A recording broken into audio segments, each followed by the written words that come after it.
আল্লাহকে পাওয়াই হচ্ছে বান্দার কাজ। আর আল্লাহকে পাওয়ার জন্য বান্দার যতগুলা কাজ আছে সবচাইতে হাই লেভেলের অন্যতম একটা কাজের নাম হচ্ছে ধৈর্য। তো ধৈর্য দিলে তো আরো আপনাকে কাছে টেনে নিবে, ইতের তো ফেটর।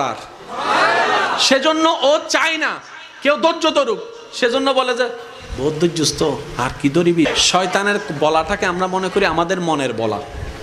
এটা আসলে বুঝতে হবে কোনটা আমাদের মনের বলা, কোনটা শয়তানের বলা। এবার আপনি শয়তানের কথাটা শুনে ছোট ভাইরে দইলা কলার সাই দইলা মাইরা দিয়েছেন, নাক একটা ফাটাই দিয়েছেন। কার কথা শুনে? জোরে বলতে হবে, কার কথা শুনে? তাহলে দোষীকে শয়তান, দোষীকে। এবার যখন আপনার হাটহাজারির পুলিশ আসলো, পুলিশ এসে যখন আপনাকে গ্রেফতার করতে চাচ্ছে, আপনি বলবেন যে স্যার আমার কোনো দোষ নাই, উইতের দোষ। কার? শয়তানে হবু দাঁড়িয়ে কি জিরে। আমি কি বুঝাতে পারছি? ঠিক একই ক্যারেক্টারটা শয়তান হাসরের ময়দানেও করবে। আমরা যখন বলবো আল্লাহ নামাজ